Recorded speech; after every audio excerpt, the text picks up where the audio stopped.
नमस्कार दोस्तों, आप सभी का हार्दिक स्वागत है हमारे युक्ति आईएएस एकेडमी के यूट्यूब चैनल पर। इस चैनल के माध्यम से हम आपको यूपीएससी, स्टेट पीसीएस और अन्य सभी प्रमुख सरकारी परीक्षाओं के लिए प्रतिदिन परीक्षा को करंट अफेयर्स को एमसीक्यू के रूप में प्रस्तुत करते हैं। हमारा उद्देश्य है कि आपकी सिविल सेवा एवं अन्य प्रतियोगी परीक्षाओं की तैयारी और भी सरल, प्रभावी और लक्ष्य केंद्रित बन सके। चलिए शुरू करते हैं अपने 16 जनवरी के सवाल से। तो सवाल था हमारा कि हाल ही में world police and fire games मतलब शॉर्ट में WPFC 2029 की 8 खेल विधाओं की मेजबानी कौन सा राज्य करेगा।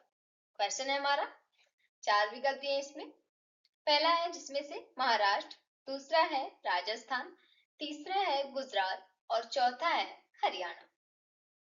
अभी हाल ही में WPFC 2029 की 8 खेल विधाओं की मेजबानी ये कौन सा राज्य करेगा, तो ये गुजरात। यहाँ से तीसरा विकल्प से हो जाएगा। इस आयोजन के कार्यक्रम में जो कि अहमदाबाद, गांधीनगर और एकता नगर में कहाँ पे होंगे, तो ये एकता नगर में होंगे और ये गुजरात में स्थित जो कि RRU मतलब राष्ट्रीय रक्षा यूनिवर्सिटी में 8 तरह के खेल कराए जाएंगे। अब देखते हैं 8 तरह के खेल कौन कौन से होंगे। इसमें से है पहला आर्म रेसलिंग, दूसरा है बेंच प्रेस, तीसरा है बॉडी बिल्डिंग, चौथा है 10 किलोमीटर दौड़, पांचवा है पूल पुश लिफ्टिंग और छठवां है मस्टर, सातवां है इंडोर और सातवां है रोइंग और डॉट्स। ये इसके खेल है। और इस आयोजन से क्या है कि भारत की खेल सुविधाओं को जो कि दुनिया में पहचान मिलेगी और अलग अलग देशों के जो कि पुलिस, फायर और आपदा सेवा से जुड़े लोग भी आपस में जुड़ेंगे, जिससे दोस्ती और भी बढ़ेगी। तो ये था हमारा 16 जनवरी का सवाल। शुरू करते हैं आज के सवाल से। तो आज का सवाल है हमारा कि राष्ट्रीय स्टार्टअप दिवस 2026 कब मनाया गया। क्वेश्चन ये हमारा, 4 विकल्प दिए इसमें से, जिसमें से पहला है 15 जनवरी, दूसरा है 16 जनवरी, तीसरा है 26 जनवरी और चौथा है 2 अक्टूबर। तो बात करें राष्ट्रीय स्टार्टअप दिवस 2026, तो ये भी हाल ही में 16 जनवरी को मनाया गया। और 2026 में यह दिन खास क्यों होता है, क्योंकि इस साल का स्टार्टअप इंडिया पहल को जो कि 10 साल पूरे हो गए हैं और यह पहल 2016 में जो कि युवाओं को नया व्यवसाय मतलब स्टार्टअप शुरू करने के लिए शुरू की गई थी। ठीक है, अगला सवाल देखते हैं। अगला सवाल है हमारा कि हाल ही में भारतीय बैंक संघ मतलब IBA द्वारा सर्वश्रेष्ठ फिनटेक और DPI मतलब डिजिटल पब्लिक इंफ्रास्ट्रक्चर अपनाना पुरस्कार किस बैंक को दिया गया। क्वेश्चन है ये, 4 विकल्प है, देखते हैं इसमें से। पहला है भारतीय स्टेट बैंक, दूसरा है कैनरा बैंक, तीसरा है कर्नाटक बैंक और चौथा है बैंक ऑफ बड़ौदा। तो भी हाल ही में भारतीय बैंक संघ मतलब IBA द्वारा ये सर्वश्रेष्ठ फिनटेक और DPI अपनाना पुरस्कार ये दिया गया है कर्नाटक बैंक को। ठीक है, तो तीसरा विकल्प हो जाएगा यहाँ से। और यह पुरस्कार जो कि IBA बैंकिंग टेक्नोलॉजी अवार्ड्स जो कि 2024 में दिया गया, जो कि बैंक द्वारा डिजिटल तकनीक, ऑनलाइन सेवाएं और ग्राहक केंद्रित समाधानों को सफलतापूर्वक अपनाने का प्रमाण है। इसके अलावा जो कि कर्नाटक बैंक को सर्वश्रेष्ठ तकनीकी प्रतिभा सहित कई अन्य डिजिटल श्रेणियों में भी सम्मान मिला है। इसके अलावा इसी के साथ अगला सवाल देखते हैं। अगला सवाल है हमारा कि हाल ही में अर्जेंटीना में स्थित माउंट एकोनकागुआ की चोटी पर किसने सफलतापूर्वक चढ़ाई की है। क्वेश्चन है ये, 4 विकल्प दिए इसमें से। पहला है अरुणिमा सिन्हा, दूसरा है अरित्रा रे, तीसरा है संतोष यादव और चौथा है मलावत पूर्णा। तो भी हाल ही में अर्जेंटीना में स्थित ये माउंट एकोनकागुआ की चोटी पर सफलता हासिल की है अरित्रा रे ने। दूसरा विकल्प हो जाएगा। और ये कहाँ पे स्थित है, माउंट एकोनकागुआ जो अर्जेंटीना में स्थित है और दक्षिण अमेरिका का ये सबसे ऊंचा पर्वत है, जो कि उस पर सफलतापूर्वक चढ़ाई की अरित्रा रे ने। यह उपलब्धि जो कि भारत के पर्वतारोहण क्षेत्रों के लिए जो कि काफी गर्व की बात है। ठीक है, अगला सवाल देखते हैं। अगला सवाल है हमारा कि हाल ही में भारत का पहला क्रॉनिक किडनी रोग मतलब सीकेडी रोगी रजिस्टर शुरू करने वाला राज्य कौन सा है? चार विकल्प हैं इसमें, केरल, तमिलनाडु, महाराष्ट्र या उड़ीसा। तो अभी हाल ही में भारत का पहला क्रॉनिक किडनी रोग रोगी रजिस्टर शुरू करने वाला राज्य है उड़ीसा।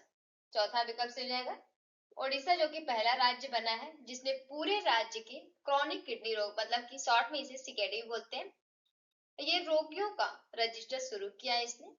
और इस रजिस्टर के उद्देश्य है कि किडनी रोग से पीड़ित लोगों की सही संख्या पता करना और बीमारी को शुरुआती अवस्था में पहचानना और बेहतर इलाज की योजना को बनाना, ये इसके उद्देश्य है।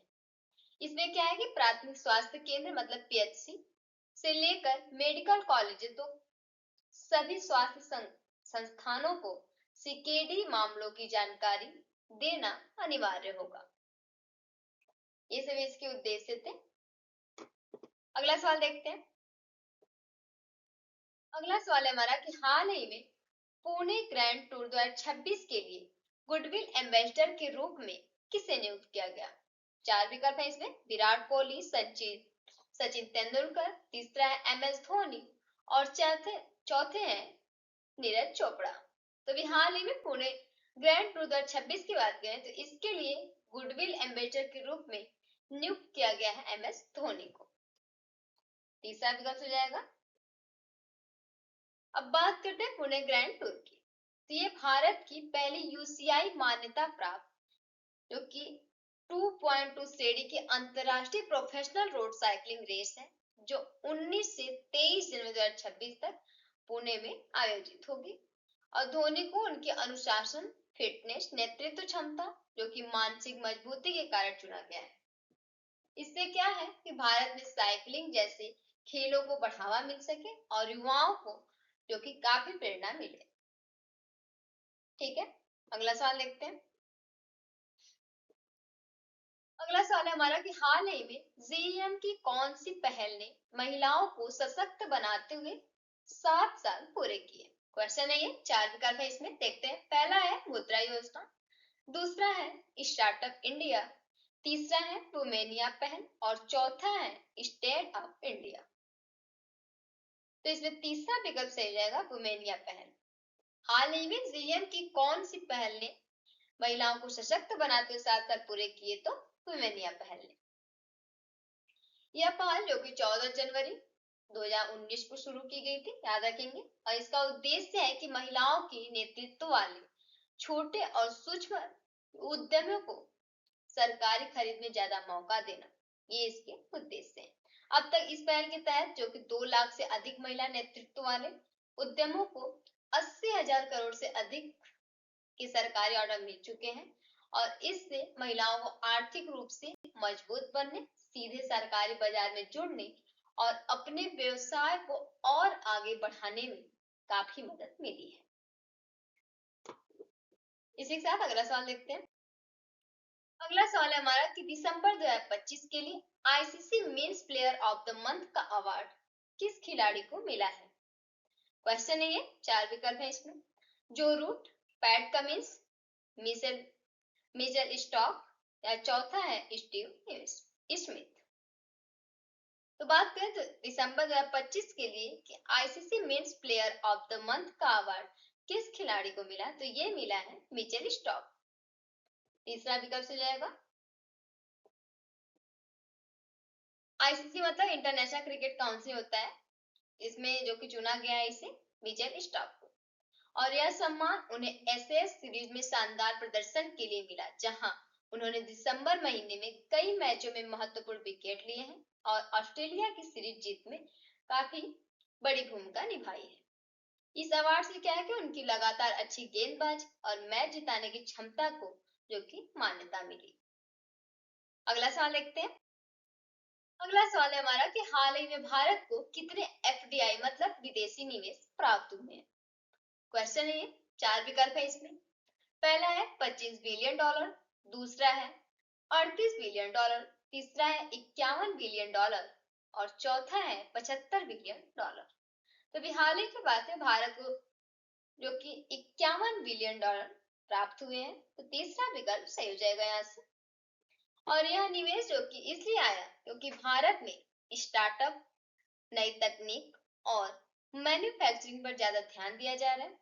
इस वजह से जो कि $51 बिलियन का विदेशी निवेश प्राप्त हुआ है। और दुनिया के निवेशकों को जो कि भारत की मजबूत अर्थव्यवस्था और सरकारी नीतियों पर भरोसा है। और इस निवेश से जो कि भारत में क्या है कि नए उद्योग, रोजगार के अवसर और आर्थिक विकास में काफी आर्थिक विकास बढ़ेगा। इस अगला सवाल देखते हैं। अगला सवाल है हमारा कि हाल ही में 2026 में अंतरराष्ट्रीय मसाला सम्मेलन की मेजबानी कौन सा शहर करेगा? ऐसा क्वेश्चन है हमारा। 4 विकल्प है इसमें, मुंबई, चेन्नई, कोच्चि या कोलकाता। तो अभी हाल ही में 2026 में अंतरराष्ट्रीय मसाला सम्मेलन की मेजबानी करेगा कोच्चि शहर।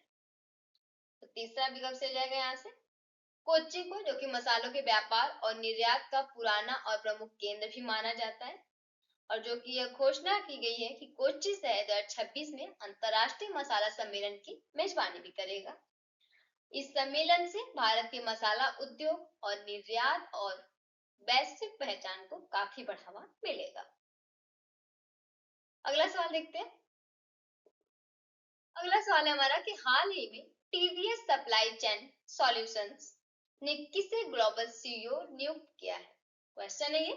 4 विकल्प है इसमें, संजय कपूर को, विकास चड्ढा को, अजय पिरामल को या नितिन गडकरी को। तो हाल ही में टीवीएस सप्लाई चेन सॉल्यूशंस ने विकास चड्ढा को जो कि ग्लोबल सीईओ नियुक्त किया है। दूसरा विकल्प हो जाएगा यहाँ से। और यह नियुक्ति जो कि कंपनी के वैश्विक कारोबार, सप्लाई चेन प्रबंधन और अंतरराष्ट्रीय विस्तार को और मजबूत करने के उद्देश्य से की गई है। आज का सवाल है आप लोगों के लिए कि हाल ही में भारतीय रेलवे द्वारा 17वां अति विशिष्ट रेल सेवा पुरस्कार कितने पुरस्कार विजेताओं को प्रदान किया गया है? क्वेश्चन है ये। 4 विकल्प दिए इसमें। पहला है 50, दूसरा है 75, तीसरा है 100 और चौथा है 150। तो सही विकल्प को आप लोग कमेंट बॉक्स में जरूर बताना। और इस वीडियो को अंत तक देखने के लिए आप सभी का दिल से धन्यवाद। अगर यह वीडियो आपको उपयोगी लगी हो तो कृपया चैनल को सब्सक्राइब करें, वीडियो को लाइक करें और अपने दोस्तों के साथ जरूर शेयर करें। साथ ही युक्ति आईएएस ऐप डाउनलोड करें, जहां आपको मिलेगा पूरा सिलेबस, डेली एमसीक्यूज और करेंट अफेयर्स, और भी हिंदी और इंग्लिश दोनों में। और कोई भी महत्वपूर्ण अपडेट आपसे मिस ना हो, इसलिए टेलीग्राम, इंस्टाग्राम और फेसबुक पर भी फॉलो कर लें युक्ति आईएएस ऐप। और सभी सोशल मीडिया के लिंक जो कि आपको वीडियो के डिस्क्रिप्शन में मिल जाएंगे।